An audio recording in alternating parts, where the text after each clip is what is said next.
Today's training around setting a plan for 2023. I'm going to use what I call a federal sales strategy wheel. I put this in place for some of my customers for 5-year strategies.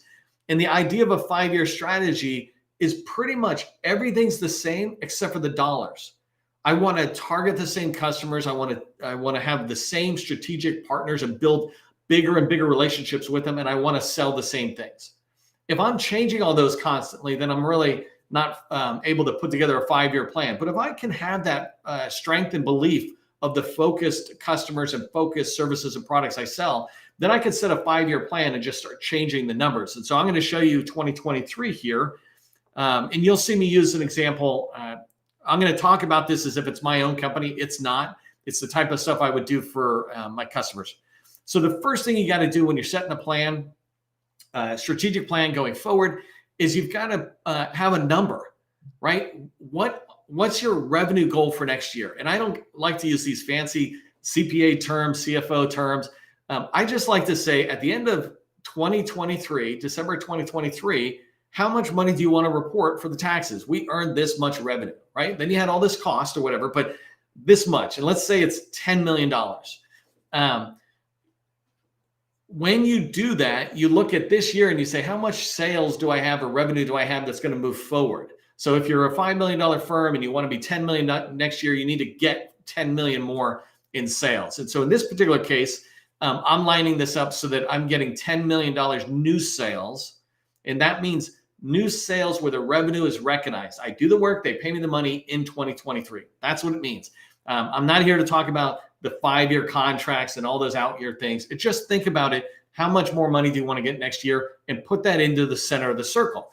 This number is really important that you get right. If I'm a $5 million a year company right now, if I go to 6 next year, that's great. If I can keep the 5 I have and get 1 more million, well, that's a 20% growth. That's a good, steady growth.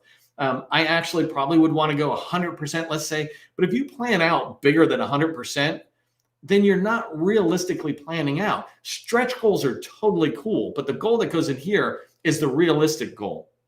So put a number in the middle and that's your goal, because the reason this is vital is how can you determine what are all the activities you need to do? How can you do any more planning around your strategic goal here if you don't have it locked and making sure it's realistic? Okay, so I have my number. The next thing I want to do is I want to determine what my core competencies, and you'll see as I build this out, it's really important that you have a lock on one thing you do well. If you're at a level where you're going to get 10 million in sales, like I'm doing for certain customers, then you can have a couple of core competencies because you've gotten to that stage. If you're under 3 million, have one core competency. But in here, for my company, we're cloud focused and we're cyber focused. That's what we sell, cloud services and cyber services. And you need to do the same thing, right? What is your one core competency? In fact, I had you do it earlier, but do it again right now for everybody. Just put down what's 1 or 2 words that's your core competency. Don't worry about putting a whole message around it, but just 1 or 2 words. Like somebody had workforce, somebody else had SharePoint or Microsoft 365. Put those in the chat. Let me know you're tracking, that you need to know what your core competencies are. The next level down that I'm going as you're doing that, by the way, I can't see chat, so I'll see it at the end. But I love engaging, seeing it afterwards. And so you're engaging with each other when you're in the chat, most importantly. So my core competencies are cloud or cyber. Then I'm trying to go more specific. We call this niching down. You're going further into a focus. And so cybersecurity, as an example, has all sorts of stuff. But I'm niching down into something called zero trust. Zero trust is the reason I like it, and I decided I want to focus on that heavily, is because zero trust is a buzzword or a marketing thing. It's an emerging idea. It's not emerging to those of us who've been in technology, but it's emerging to the customers who are like, oh, we got to get zero trust in place. And when I can find something like that, where it's a buzzwordy thing, where the buyers, the commanders, those people are all saying zero trust, zero trust, zero trust. Well, I want to be right there to be their trusted advisor on zero trust. And so I'm doubling down by putting it in here saying, we want to be the very best zero trust company. We will still do other cyber related stuff, but zero trust is what we're going to be good at, right? So niche down yourself that way. Cloud services, you can see the same thing. I'm saying we're not going to be vendor agnostic, meaning we work with all customers. I want to be vendor biased. I want to be totally lockstep with Amazon Web Services. And so I'm saying this here. We're going to be an Amazon Web Services cloud provider, cloud service provider with a focus on application modernization, bringing legacy apps, old apps into the cloud and into the new way. This focus will allow me to build really strong relationships with Amazon and be seen as the Amazon expert out there. Compared to if I said I do Google Cloud, Amazon Cloud, Microsoft Cloud, Oracle Cloud, right? If I'm doing all of them, then people don't look to me for the expert. I want them to look to me for the expertise, right? Okay, hopefully that made sense there. The next thing I'm going to put in here is I talked about core competencies. What am I selling? Now I'm talking about how am I going to get to $10 million? And so these next two levels are priming and subbing. I just want to look at this and say, next year, how much of the money I'm going to try to earn, $10 million, how much of that is going to be brand new prime contracts that I'm the prime for? And how much of it will be subbing? And so just using these numbers, I've decided $3 million is how much I want to get as prime, and subbing $7 million under other companies. That's totally fine. Because I have them in place, it now allows me to start doing the next level of planning. And this next part, the red circle, if you can't see it, the second circle from the outside, third from the inside, this red circle here begins to go to this next level. And so let me put these three here. What I have determined as an organization is that I want to go after Department of Defense. For the next 5 years, I want to go after the Department of Defense. I'm not interested in HHS or DHS or any of these other things. I know I can build a $100 million company within DoD. They spend so much money that if I can be seen as the expert for what I do, let's say data, or in this case, cloud and cyber, then I will be able to build that revenue book of business up to $100 million in business. And so I know that. And what I'm telling myself is, okay, there's 4 groups within, let's call them components in the DoD, we call them services, but there's 4 groups that I'm going to target. Other DoD, and these are like joint commands or DoD headquarters, whatever. And then Air Force, Navy, and Army. And Marine Corps to me falls under the Navy, right? That's DON, the Department of Navy. But I'm looking at these 3, and I know for 5 years I'm going out, but you notice that some of them have 0. And what that is telling me, and I'm telling my team, is that I am not going after the Navy and Army proactively in 2023. I'm going to look at them in 2024.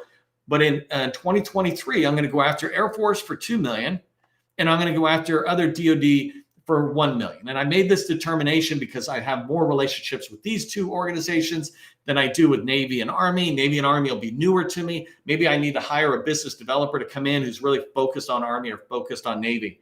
But so I've determined, right, that from a priming perspective, those $3 million, I'm going to get them from these 2 departments or services. And so if you thought about DHS, you might have FEMA or Secret Service, right? If you thought about HHS, you might see CDC and CMS up here. You don't have to have 4. I just knew I'm going out years, and that's where I'm going. If I was looking at DHS, I might choose the top 3 IT spenders, like Customs and Border Protection has a bigger IT budget than almost any other, or not almost, than any other component of DHS. And so they would be on my radar. You want to do that same thing. And so before I move past this, what's your department when you think big range? Is it Department of Defense, Department of Homeland Security, Department of Health and Human Services, Department of Education, whatever it is, put that in the chat. Let me know you're tracking on this. And you only have one department. Do not, like if you're 10 million and less, you should not be looking at multiple unrelated departments like DHS, HHS, and DoD. If you are, you're not really able to focus and capitalize on your expertise and your knowledge within. You're not able to capitalize on people relating back and forth. So put yours in there and let me know. And I'm going to come down here and talk about the subbing now. So I said $7 million of my $10 million goal is going to be subcontracting. You can set whatever number you want, by the way. And this wheel works for those of you who are under $1 million or over 10 million, right? 50 million, it doesn't matter. It's a simple 1-page way of looking at your organization. And so here I have this goal, and when I have 7 million and I'm saying I'm getting that as subbing, well, where are you getting that? I have to ask myself, my team and I, we ask each other, right? And again, this is just what I do for my customers. This is not really me, but this is what I do all the time. So subbing, I'm saying, great, sounds good. You're going to get 7 million. Where are you getting it? Well, what I'm saying here is that I plan on getting 4 million from large primes. I'll have strategic relationships I have built, and I'm going to go after work with large primes to try to land 4 million from them.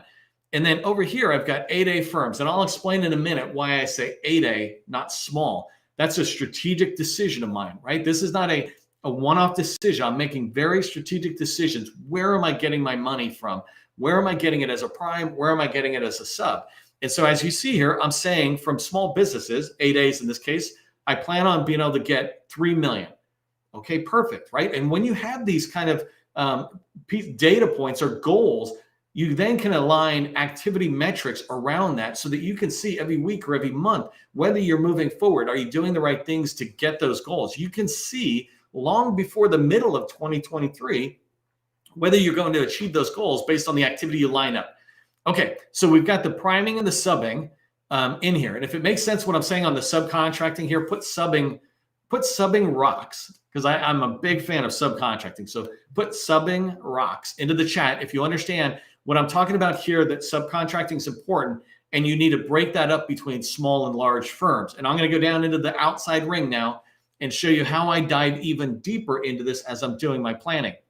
So here's other DoD agencies. And in this case, I'm talking about places like Defense Logistics Agency, US Transcom, places where I've had some businesses. A particular Air Force base called Scott Air Force Base, maybe where I'm located and I can have a lot of traction within them. Well, Scott Air Force Base has DISA on site and Transcom on site and some other ones.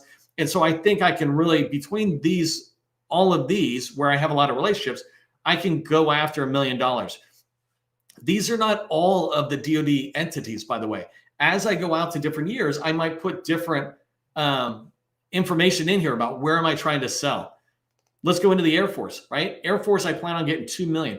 Where are you getting it from? And so here, these three major commands are where I want to get it from. And there are different levels on commands. I think AFMC, they might be like an echelon 2 or 1. I can't remember where they're at actually. But going down to the AFMC or AFMCLC or LCMC, you know, I can keep going down further and further. And I'm going to show you how I go further down in this, because this is the end of the strategy. When I say Air Force 2 million, this is where I'm getting it. I might break this down further later to say I plan on getting $1 million from 16th Air Force and $1 million from AFMC, or 500,000 from AFMC and 500,000 from AMC, because I want to push in there further with new prime contracts where they see that we can do the work. So the Navy, I already know in the out years, these are where the money is. 10th Fleet Cyber, because I do cyber, and NavWar, because they're information warfare, so they kind of run the cloud, and NavC. Something I don't have in here that you might put in either one of the Air Force or Navy or even Army are the PEOs, the Program Executive Offices. But you get my point, right? As I come along, and the Army will be the same thing. In the Army, I'm saying over the next 5 years, I only need these 2 commands. And you could go, oh, well, why don't you have more commands? Well, because by the end of 5 years, I'll have run out of time. I probably won't go after the Army until 2025. If 2023 is the Air Force, 2024, I begin to push into the Navy, 2025, I push into the Army. Rather than let things reactionary happen to me, I'm planning them out. And so I'll have less time to go into the Army in my 5-year strategy. And so these commands are more than enough for me. Hopefully that makes sense as I'm diving down into it. Let me move into these next 2 rings. I'll just show them both at the same time so you can see them. So subcontracting. You want to create a number, a plan of how much sales revenue you're going to get from subcontracting. And I broke it down and said large 4 million, smalls, in this case, in particular, 8As, are going to be 3 million. And so the largest should be pretty clear, right?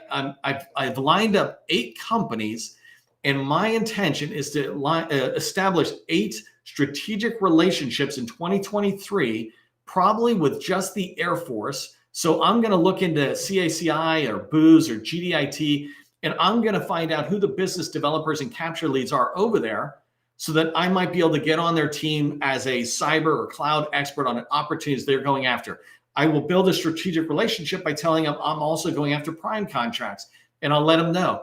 You can watch a different training I talk about where you build these strategic relationships, and If these 8 companies go together, that's perfect. But these companies, from my research, are the ones that I will measure myself on. Within the first month or two of 2023, I want to have established a recurring meeting with somebody from each one of these companies. Otherwise, I will know that I probably won't hit my $4 million goal, right? So this is kind of putting yourself in metrics. The part I was talking about, I'd explain later, is this 8A. You might have thought under subbing, I put large and small, but strategically, I don't want to go after small businesses. I want to go after 8A firms because I'm an IT company, cloud, cyber. And so I want to go after 8A firms as strategic partners. And when I say strategic, it does not mean I won't work with a woman-owned small business that's their only designation, but they're not 8A. I'll still work with them if they want to work with me, if we want to team together on opportunities, but that's not strategic. That's not hitting my strategic goals. My strategic goals, for example, with STARS 3 here, is to team up with a company that has access to a $50 billion IT vehicle over the next 10 years or 7 years, I guess, and to begin to drive in. And so I strategically have chosen to make 8A firms the anchor to where I'm going to get subbing for smalls. And in them, you can see 3 things. First, I want them to be on the STARS 3 vehicle. I've just taken 5,000 potential teaming partners down to 1,000 contract holders that are on STARS 3. Of those 1,000, I now want to find the ones that are already in DoD. I'm looking for 8A firms that are probably doing 5 million plus in DoD, right? I'll work with all sorts of people. Anybody who wants to work with me and it makes sense, I'm happy to work with them. That's not strategy. My strategic focus, though, is DoD. I'm selling into the DoD. I want to go find teammates that are in DoD. And so I'll push into that, just tracking my time there. And the last line you see on the subbing here is SDVO, woman-owned, and hub zone. So what I'm saying to me and my team is we want to go find 8A firms, but not just an 8A firm. We want to find an 8A firm that's on STARS 3, that's doing business in DoD, and we want to find those in every one that we strategically team up with. And my goal is to have 8. Every one of them will have a second designation or tag, right? In the small business world, they will be an 8A plus hub zone. They will be an 8A plus a woman-owned small business. They will be an 8A plus a service disabled veteran-owned business, right? From a strategic standpoint, this now allows me to have access to any set-aside that's out there. If I build a strategic relationship with these small businesses, and a strategic relationship is one where I care about their growth and they care about mine. If I build that relationship, then they're going to sit there and be able to give me access to opportunities that come out perhaps that are set aside to woman-owned small business that I don't have access to. And because I've built a strategic relationship, they might look at me and say, hey, love to team with you. You know, you're great over here. Maybe we work together on this as well. So this is the strategy wheel that I wanted you to see, and how when you create a plan for 2023, just determine your number. Hey, I want to make 10 million more next year. I'm going to do 3 million priming and 7 million subbing. And my core competency is going to be this, right? At the end of this training, you're going to see me ask you about this question or leave you with a task. But these kind of things, they don't take a lot of time. And then the same thing, you get together with whoever's on your team that could impact sales and say, well, where are we getting it from? How do we focus down? But even more importantly than focus is writing it down. If you don't write it down and say, this is where we're going, and then you drive in there, then whatever distraction happens will pull your attention over to there. But if you write it down every week when you have a staff meeting, you can look at this plan and go, are we on track to our plan, or are we living a reactionary life kind of thing? So let me show you something else here. You saw me go down in the Air Force to like 16 cyber. And I told you my core competency, one of them is cyber. And so one of the ways I work with my customers is I build out, for business development in particular, I build out these org charts. And so here it's a DoD practice area. I've got all this information about DoD, understanding their cyber mission forces. And then here's Navy and Marine Corps, Army, and then DoD cyber. But if I come in, I can go deeper. I said 16th Air Force, but you can go deeper on your focus of who are you going after. So just as a quick example to demo this, in 16th Air Force, right, I can come down here and I know that the 90th Cyberspace Operations Squadron and the 92nd Cyberspace Operations Squadron, these two have a lot of involvement on a $6 billion cyber contract vehicle that's coming out. So there's a lot of influencers, potential buyers or buyer representatives in there that I want to go in. And when I lay out an organization chart like this under 16th Air Force, I can begin to decide which ones of these organizations under 16th Air Force makes sense for me to pursue, and which ones it just doesn't make any sense at all to pursue. And so, I would encourage you to do the same thing, begin to gather information, et cetera, that lets you track on it. One last thing I just wanted to mention is that, let me find my graphic here. This is one of my favorite graphics because we put together the entire complex federal government contracting process into a 7-step process, right? And what I just showed you is determining sales. I want $10 million in new sales. And in that sales area, that's that strategy plan that I just showed you. When you have that in place, it will then help you understand how many proposals do I need to get out in order to make that $3 million in prime contracting, right? How many opportunities, how many large and small business prime relationships do I need to have in place? When you get in place a strategic plan, tie it together with the process, and you can begin to have success. And so if that makes sense, how your strategic plan can fit into that 7-step process, just put 7-step process into the chat. Let me know you're tracking on that last point that I mentioned. And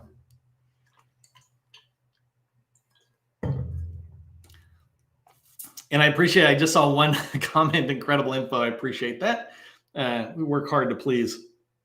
I did want to come back with one last message for you, right? Today, we talked about planning for your success in next year in the federal market. If you want that today, do these 3 things to get started, right? Determine your revenue goal, put in your core competency, and then determine your core or primary agency. If you do those 3 things, your revenue goal, your core competency, your primary agency, then you'll be halfway there on your strategic plan.